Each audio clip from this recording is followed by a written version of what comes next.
ह्या सगळ्यांच्या मध्ये विधानसभेमध्ये सिनियर मी आहे, हे बाकीचे सगळे माझ्या मागचे आहेत, परंतु सगळे माझ्या पुढे निघून गेले, मी मागच राहिलोय। अरे तुम्ही ज्यावेळेस एकनाथराव शिंदेंना सांगितलं तुम्ही जर आला इतके आमदार घेऊन तर मुख्यमंत्री करणार, मला सांगायचं मी तर सगळी पार्टीच आणली असती। एक नगरीमध्ये खूप काही आजपर्यंत घडलेलं आहे आणि त्याच्यातून एका शेतकरी कुटुंबातला मुलगा हा या परिसरामध्ये येतो काय, कामाला सुरुवात करतो काय, त्याच्यानंतरच्या काळामध्ये नगरसेवक होतो काय, 2004 साली विधिमंडळामध्ये आमदार होतो काय, आणि त्याच्यानंतर मागं वळून न बघता सातत्याने यश हे त्यांना त्या ठिकाणी मिळत जातं काय।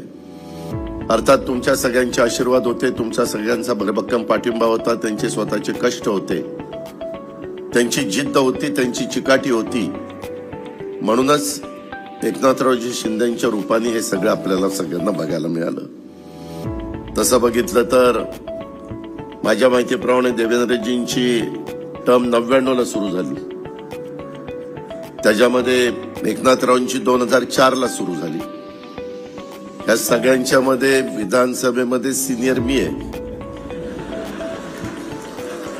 मी 90 ला बॅचचा आहे, हे बाकीचे सगळे माझ्या मागचे आहेत, परंतु सगळे माझ्या पुढे निघून गेले, मी मागच राहिलोय। मित्रांनो गमतीचा भाग जाऊ द्या, शेवटी ज्या त्या गोष्टी ज्या त्या वेळेस घडत असतात। मी गमतीनं काहींना म्हणालो, अरे तुम्ही ज्यावेळेस एकनाथराव शिंदेंना सांगितलं तुम्ही जर आला इतके आमदार घेऊन तर मुख्यमंत्री करणार, मला सांगायचं मी तर सगळी पार्टीच आणली असती। काय शेवटी जे नशिबात असतं तेच होतं, आपलं आपलं काम करत राहायचं। मित्रांनो खरं तर मी अनेक वर्ष सत्ताधारी पक्षाचा आमदार म्हणून राहिलो, तिथं काम करत राहिलो आणि बऱ्याचदा देवेंद्रजी असतील, एकनाथराव असतील, समोर विरोधी पक्षाच्या बाजूला समोर असायचे, परंतु आमच्यामध्ये कधी कटुता, कधी दुरावा, कधी कुठंतरी एकमेकाच्या बद्दल खालच्या पातळीवर जाऊन टीका टिप्पणी करणं।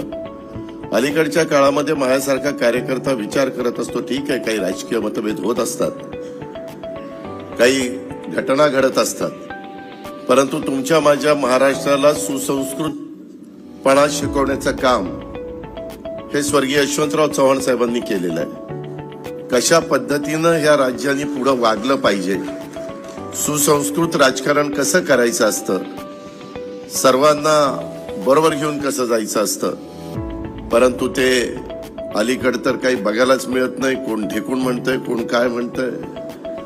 वास्तविक ही आपली महाराष्ट्राची परंपरा नाहीये, हा आपला महाराष्ट्राचा इतिहास नाहीये, आणि त्याच्यामुळं हे योद्धा कर्मयोगी अशा प्रकारचं पुस्तक ज्यावेळेस इथं प्रकाशन होतंय आणि हे प्रकाशन होत असताना एक मातीशी नाळ जोडणारा कार्यकर्ता म्हणून एकनाथरावांनी इथं काम केलं, एक सर्वसामान्यांचं सरकार। मी अनेक मुख्यमंत्री बघितले, माझी सुरुवात झाली 30 मुळात सुधाकरराव नाईक मुख्यमंत्री असल्यापासून मी विधिमंडळामध्ये गेलो, आणि त्याच्यानंतरच्या काळामध्ये पवारसाहेब मुख्यमंत्री झाले, मनोहर जोशी झाले, नारायणराव राणे झाले, त्याच्यानंतरच्या काळामध्ये विलासराव, सुशीलकुमार शिंदे, अशोकराव चव्हाण, देवेंद्रजी, पृथ्वीराज बाबा, बरेच मुख्यमंत्री झाले, परंतु एवढं माणसामध्ये मिसळून सारखा गराड्यामध्ये राहणारा मुख्यमंत्री मी हा पहिलाच बघितला। म्हणजे कधी कधी तर मी वैतागून जातो, माझ्या शेजारी देवेंद्रजी बसलेले असतात आणि म्हणलं हे कॅबिनेट आहे का काय चाललंय काय, त्या कॅबिनेटमध्ये पण आम्ही राहतो बाजूला, बाकीचे चून तिथं डोकंच खुपसतात आणि माझं हे काम, माझं ते काम, माझं ते काम। अतिशयोक्ती नाही, आजपर्यंत एवढे राज्यांनी स्वर्गीय यशवंतराव चव्हाण साहेबांच्या पासून एकनाथराव शिंदेच्या पर्यंत मुख्यमंत्री आपण पाहिले, परंतु सगळ्यात जास्त लोकांच्या येणाऱ्या अर्जावर ह्या काळामध्ये सह्या करणारा कुठला मुख्यमंत्री असेल तर ते एकनाथराव शिंदे। मी त्यांना कधी कधी म्हणतो, तुम्ही सह्या करता हे काय चाललंय, कुणीतरी काहीतरी करेल, जाऊ द्या लोकांच्या करता करायचंय आपल्याला काय। अशा पद्धतीनं त्यांची कामाची पद्धत, अनेक संकट त्यांनी झेलली आजपर्यंत. तुम्हालाही मलाही माहितीये, मी त्याच्या खोलात जात नाही. प्रत्येकाच्या आयुष्यामध्ये काळाच्या नियतीच्या पुढे तुमचं माझं काही चालत नाही. आपल्याला त्याच्यातनं सावरावं लागतं आणि पुढे जावं लागतं आणि त्याच्यातून पुन्हा एकदा समाजाला आधार देण्याचं काम करायचं असतं. आज राज्याचं प्रमुखपद सांभाळत असताना देखील आमच्या सातारा जिल्ह्यामध्ये दरे या मूळ गावी ते सातत्याने जात असतात. त्याच्यामध्ये तिथल्या शेतीत तिथल्या मातीमध्ये काम करताना त्यांचे व्हिडिओ त्यांचे फोटो आम्ही सातत्याने मीडियामध्ये बघत असतो. मला सुद्धा शेतीची आवड आहे. तुम्हाला खोटं नाही सांगत, मी बारामतीला जातो तेव्हा पहाटे 6ला मी माझ्या शेतामध्ये चक्कर मारायला जातो. परंतु मीडियात आमचे एकनाथरावांचे एवढे फॅन नसल्यामुळे आमचा कुठला फोटोच येत नाही. आम्ही आपलं काम करतो आणि परत त्या ठिकाणी जातो, कारण फॉलोइंगच नाही ना आम्हाला. सगळे इकडेच गेले फॉलोइंग. त्यामुळे माझा व्हिडिओ आणि फोटो कुठून छापून येत नाही यातला गमतीचा भाग जाऊ द्या. परंतु शेतीची आवड असणारा आणि गावच्या मातीमध्ये रमणारा अशा पद्धतीने एकनाथराव शिंदे साहेबांची ओळख आहे. आणि महाबळेश्वरच्या एक निसर्ग सौंदर्य नटलेल्या परिसरामध्ये त्यांचं गाव असल्यामुळे तेही अतिशय रमणीय अशा प्रकारचं ठिकाण आहे. मात्र मला कोणाची थोडस ऑडिट करायचं नाही आमच्या सहकाराच्या भाषेत. परंतु लेखकांनी पुस्तकातल्या दुसऱ्या प्रकरणामध्ये पान नंबर 14 मुख्यमंत्री महोदयांचं दरेगाव हे सातारा जिल्ह्यातील जावळी तालुक्यामध्ये असं लिहिले. ते महाबळेश्वर तालुक्यामध्ये. पूर्वी जावळीमध्ये होतं, परंतु आत्ताच्या घडीला ते महाबळेश्वर. काय पालकमंत्री शंभूराज देसाई? बरोबर आहे. त्याच्यामुळं तो संदर्भ त्यांनी जरा बदलावा. मी कालच पुस्तकाची PDF कॉपी बघताना ते माझ्या ध्यानात आलं. त्याचबरोबर पुस्तकाच्या मुखपृष्ठावर शिंदे साहेबांचे गुरुवंदनीय बाळासाहेब ठाकरे धर्मवीर आनंद दिघे साहेबांचा फोटो हवा होता असं माझं मत आहे. त्याच्यामध्ये ते अधिक संयुक्तिक झालं असतं, ते त्यांनी टाकावं अशी माझी सूचना आहे. मी हे पुस्तक अजून संपूर्ण वाचलं नाही. संपूर्ण वाचून आणखीन काही सुधारणा करा माझ्या लक्षात आलं तर मी जरूर तशा प्रकारच्या सुधारणा त्यांना सुचवील. परंतु ठाण्यातल्या शिवसेनेचा किसान नगर शाखेचा शाखा प्रमुख राज्याचा प्रमुख बनतो काय, ही साधी बाब नाही. हा प्रवास अतिशय खडतर आहे, खूप संघर्षाचा आहे. कोणती राजकीय पार्श्वभूमी नसताना शिंदे साहेबांनी ते मिळवलंय यात त्यांचं कर्तृत्व आहेच. मात्र त्यांना साथ देणाऱ्या सर्व सहकाऱ्यांचा सुद्धा मोठा वाटा आहे, हे आपल्याला विसरता येणार नाही. मला वाटतं त्यांच्या या यशस्वी वाटचालीमध्ये जसं त्यांच्या आई वडिलांच्या संस्काराचा भाग आहे, तसंच त्यांच्या धर्मपत्नी सौभाग्यवती लता वहिनींच्या देखील खंबीर पाठिंब्याचा सुद्धा वाटा आहे. त्यामुळे या निमित्तानं मी सौभाग्यवती लता वहिनींचं देखील मनापासून अभिनंदन करतो.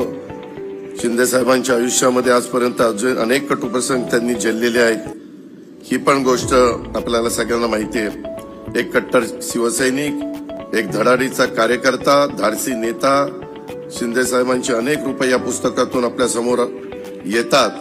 मात्र नातवावर प्रेम करणारा प्रेमळ आजोबा या पुस्तकात फारसा दिसला नाही. एकच छोटा पॅराग्राफ नातवावर लिहिला, एकच. काय मला डॉक्टर प्रदीप ढवळ जरा उदयला विचारायच्या ऐवजी थोडा माझा सल्ला घ्यायचा होता. उदयला मी राष्ट्रवादीचा युवकचा अध्यक्ष केला, नंतर आमदार केला, नंतर मंत्री केला. त्याचा गुरु मी आहे. दीपक केसरकरला मी तिकीट दिलं, त्याला विचारा तोंडावर. प्रवीण भोसले आणि दीपक उपा होता. प्रवीणला म्हणलं चल रे तू सारखा पडतोय, आता दीपकला द्यायचं. झालं की नाही? देवगिरीच्या पायरीवर प्रताप काय, ह्याच्यातली निम्मी अर्धी तर माझीच लोक आहेत. निरंजन डावकरे काय, प्रताप काय, दीपक काय, तिकडं उदय काय. परंतु शिंदेसाहेब असे वाचतात की माझे कधी फोडून नेले कळलंच नाही मला. आणि त्याच्यावर नाही थांबले, नंतर मलाही घेऊन गेले त्यांच्याबरोबर.